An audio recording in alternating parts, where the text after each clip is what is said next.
अस्सलाम वालेकुम। कैसे हैं? सब ठीक है? उम्मीद है सब ठीक होंगे। अच्छा, काफ़ी मसरूफियात की वजह से मैं वीडियो नहीं डाल सक रहा था, तो मैंने सोचा कि आप लोगों के लिए वीडियो अपलोड कर दूं, जिसके अंदर मैं कराची रेंज की SPD1 सिंध पुलिस की जो वैकेंसीज थी, जो कैंडिडेट सेलेक्ट हो गए हैं, पहली बात तो उन सबको मुबारक हो।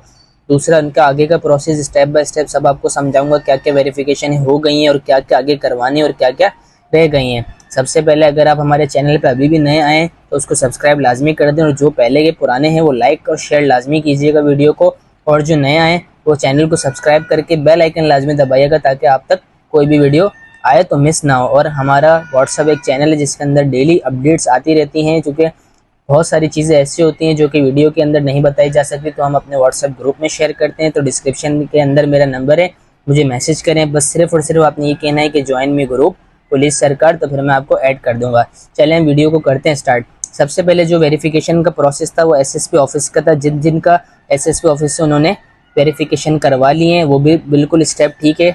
इसके अलावा फिर उनको कहा गया था कि पुलिस स्टेशन से अपनी वेरिफिकेशन कराएं, जो कि इलाका थाना होता है, उन्होंने वो भी वेरिफिकेशन करा ली। और आपको एक SSP ग्रुप में ऐड किया होगा अपने डिस्ट्रिक्ट के, ठीक है, वो भी आप ऐड होगे। उसके बाद मैट्रिक की मार्कशीट भी आप लोगों ने सबने करवा ली होगी। अब बात आती है डोमिसाइल की वेरिफिकेशन की, तो ये भी हो गई। अब आप बोलेंगे हम तो गए नहीं है, तो ये आपकी वेरिफिकेशन डोमिसाइल की वो लोग खुद कर लेंगे, और आई होप कि उन्होंने कर ली होगी। इसके बाद अब आती है बात, जो कि कल से इंशाल्लाह 6 तारीख से स्टार्ट हो रही है, स्पेशल ब्रांच की वेरिफिकेशन। तो कि स्पेशल ब्रांच में मैंने जो है ना अपने व्हाट्सएप के अंदर परफॉर्मा भेजा एक, और उसका डिटेल वाइज अभी मैं आपको वीडियो में आगे चल के बताऊंगा किस तरह से आपको वो फॉर्म को फिल करना है, कौन से डॉक्यूमेंट्स लेके जाने हैं, किस तरह फाइल बनानी है और कहाँ जाना है और कैसे जाना है। ये भी बहुत अहम किरदार है, क्योंकि अब आप लोग की सिर्फ लास्ट प्रोसेस वेरिफिकेशन का स्पेशल ब्रांच करेगी, उसके बाद आपका होगा फाइनल मेडिकल। इस वीडियो के अंदर मैं आपको स्पेशल ब्रांच का पूरा सेटअप बताऊंगा, और स्पेशल ब्रांच के 7वें पॉइंट में मैं आपको बताऊंगा एफिडेविट। ये आप याद रख लें, इसका जिक्र मैं आपको करूंगा अभी। एफिडेविट कैसे फिल करना है, कहाँ से बनेगा, कैसे बनवाना है, और स्पेशल ब्रांच का फॉर्म कैसे फिल करना है, और क्या डॉक्यूमेंट्स लेके जाने और किस तरह लेके जाने, कौन से आपके गवाह होंगे, सब चीज़ें इस वीडियो में डिस्कस करूंगा। इसके बाद फिर आपका रह जाएगा फाइनल मेडिकल प्रोसेस और अपॉइंटमेंट लेटर, फिर आपकी हो जाएगी ज्वाइनिंग। अभी हम यहाँ पर फंसे हुए, स्पेशल ब्रांच का एक फॉर्म आता है, वो मैं भी आपको आगे चल के पूरी वीडियो में बताऊंगा। इसके बाद एफिडेविट भी वहाँ जमा कराना है, वो भी मैं आपको आगे चल के बताऊंगा। फिर मेडिकल की अलग से एक वीडियो बनाऊंगा। जिनको फाइनल मेडिकल की वीडियो चाहिए और उनको लगता है कि उसके अंदर क्या क्या होगा, complete A to Z guide करूंगा फाइनल मेडिकल में, तो वो मुझे कमेंट सेक्शन में लिख दे कि जी सर फाइनल मेडिकल की वीडियो बनाओ, तो मैं बना दूंगा। अब चलते हैं स्पेशल ब्रांच की वेरिफिकेशन की तरफ। तो वो थोड़ा मैंने फॉर्म को आगे रखते हुए बनाई है, लाजमी वीडियो को एंड तक दिखेगा, ताकि कोई भी आपकी वीडियो मिस ना हो। कोई भी मुझे व्हाट्सएप में पूछेगा कि सर क्या था, ये क्या था, तो मैं नहीं बताऊंगा, क्योंकि इस वीडियो बहुत ही अहम होने वाली है।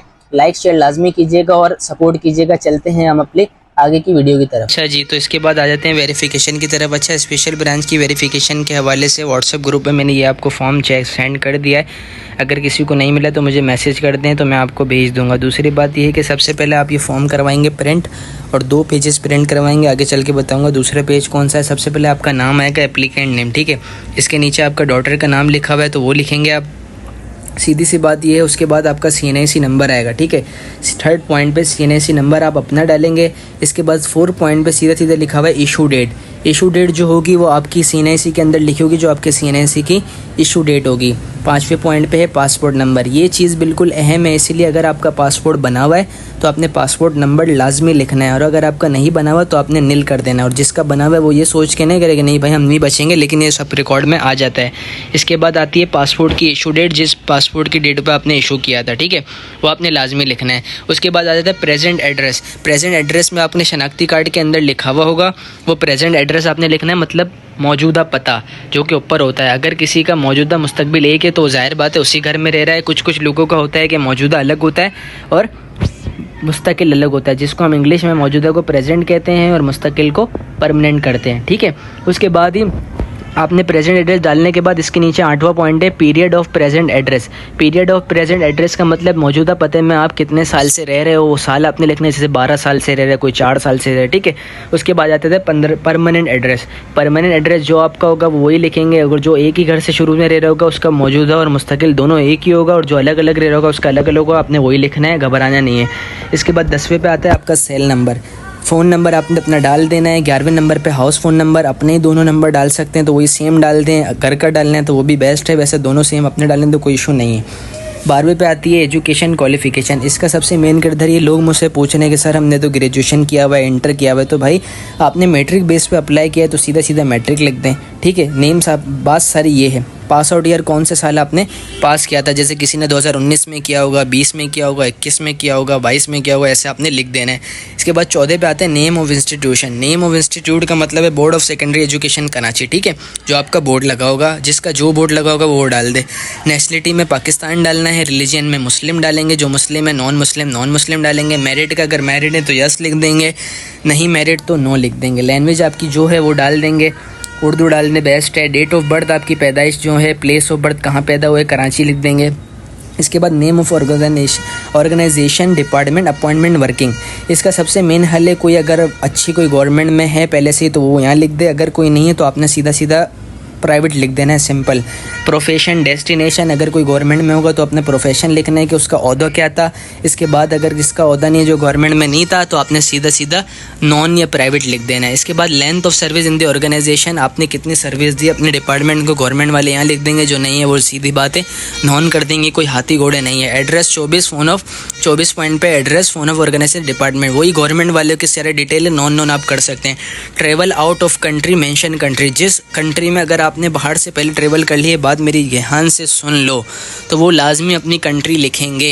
इसके बाद आ जाते हैं पॉलिटिकल, रिलीजियस अफिलिएटेड, सेल्फ, या कोई आपकी फैमिली के अंदर या आप खुद किसी पार्टी, सियासी पार्टी में तो नहीं है, तो आपने सबने नॉन ही लिखना है। पार्टिसिपेट इन एनी जिहाद कैम्प और ट्रेनिंग, कोई आपने जिहाद वगैरह तो नहीं किया हुआ तो नॉन ही लिख देना भाई। इसके बाद involve, convicted of any crime, अगर आप किसी क्राइम में मुलविस हैं तो आप क्राइम लिख देंगे, सीधी सी बात है। और इसके नीचे आपने अपना सिग्नेचर कर देना है, जो कि लेफ़्ट राइट बॉटम नीचे जो सिग्नेचर वो एप्लीकेंट लिखा हुआ है, वो सीधी सी बात है। दूसरी बात आपकी ये आती है कि दूसरा पेज ये है जिसके अंदर विटनेस नंबर 1 और विटनेस नंबर 1, ठीक है। 2 विटनेस आपको लाजमी चाहिए होंगे, आगे चल के बताऊंगा कि क्यों चाहिए होंगे। 2 गवाह आपके लाजमी होने चाहिए। अब लोग पूछेंगे गवाह क्यों, तो आप गवाह अपने पड़ोसी को बना सकते हैं, भाई और घर में से कोई नहीं बनाएगा, पड़ोसी को बना सकते हैं, अपने गली में मोहल्ले में से बना सकते हैं, अपने दोस्त को बना सकते हैं, जिसके लिए आगे चल के एफिडेविट में भी बहुत काम आएगा। एफिडेविट के अंदर भी आपका एक पूरा एफिडेविट होगा जिसके अंदर दोनों गवाह चाहिए होंगे। गवाह क्या है, बेसिकली गवाह कोई आपने 2 इकट्ठे करने हैं, गली मोहल्ला, भाई नहीं होना चाहिए, गली मोहल्ला, दोस्त और नॉर्मल जो भी आपका जिसको आप जानते होगे, उसका नाम आएगा पहले गवाह का, उसके वालिद साहब का नाम आएगा, गवाह का CNAC नंबर आएगा, आप गवाह को कितने टाइम से जानते हैं वो लिखेंगे, गवाह का एड्रेस लिखेंगे, गवाह का सेल नंबर लिखेंगे और गवाह का हाउस फ़ोन नंबर लिखेंगे, सिंपल। इसी तरह दूसरे विटनेस में भी आएगा, नेम होगा, उसके वालिद का नाम होगा, CNAC होगा, उसको कितने साल से जानते हो, उसका एड्रेस होगा, सेल नंबर होगा। इसके बाद आप नीचे देखेंगे क्या लिखा हुआ है, it is verified that particulars provided are correct, that he she is a citizen of Pakistan. मतलब इस 1 2 3 4 5 पॉइंट का मकसद ये कि ये 2 गवाह आपकी गवाही देंगे कि हम इसको जानते हैं, हर चीज़ से ये करेक्ट है।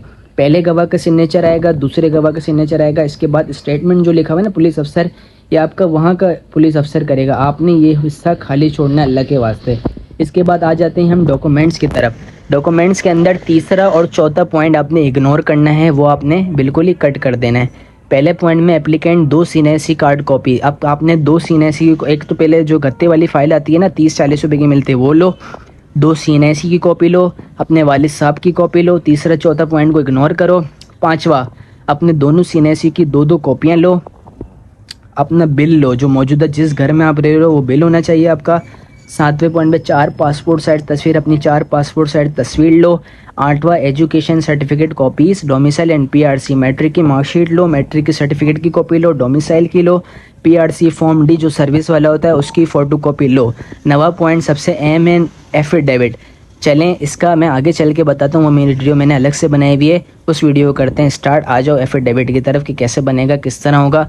एफिडेविट दरअसल ये होगा कि एफिडेविट आप कोई भी सिटी कोर्ट में जाएंगे ना तो वकील बैठा होगा, आप उसको कह देंगे मैंने एफिडेविट मुझे चाहिए 300 400 या 500, 300 रुपये लेता है ज़्यादा से ज़्यादा, ठीक है, वो 300 रुपये लेगा। कोई भी वकील आपको बना के दे देगा, आपसे पूछेगा। एफिडेविट बहुत तरह के होते हैं, आपने कहा मुझे गवर्नमेंट जॉब के लिए चाहिए तो वो गवर्नमेंट जॉब का बना देंगे। आगे चल के एफिडेविट दिखाऊंगा तो आप लोग समझ जाओगे कौन सा बनेगा, तो आप लोग इजीली वहाँ पे पहचाने जाओगे। ये हो गया कि स्पेशल ब्रांच का मैंने पूरा परफॉर्मा फिल करने का बता दिया, डॉक्यूमेंट्स बता दिए। इसके बाद एफिडेविट किस तरह बनेगा, कहाँ से बनेगा वो भी बता दिया। अब चलते हैं एफिडेविट फिल कैसे होगा, चलते हैं वीडियो को आगे कंटिन्यू करते हैं। वीडियो एंड तक देखना, बहुत हेल्पफुल है, लाइक करके जाना, आप लोग के लिए मेहनत कर रहा हूँ। चलो एफिडेविट की तरफ। एफिडेविट इस तरह का होता है, सिर्फ देख लें आप।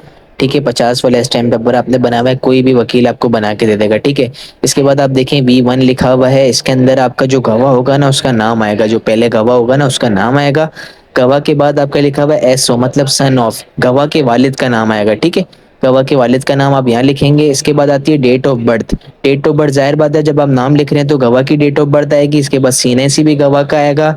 दूसरा जो रेसिडेंट ऑफ लिखा हुआ है ना वो भी गवाह का एड्रेस जो होता है ना, CNSE उसने आपको दिया होगा, उसका एड्रेस आप प्रेजेंट एड्रेस यहाँ लिखेंगे। ठीक है, इसके बाद आता है सेकंड पे दूसरा गवाह। ठीक है, उसका भी सेम बिल्कुल मेथड अप्लाई करेंगे, आपके सेकंड गवाह का नाम लिखेंगे आप यहाँ पे। ठीक है, गवाह का नाम लिखने के बाद इसके आगे आता है SO सन ऑफ, गवाह के वालिद साहब का नाम लिखेंगे आप।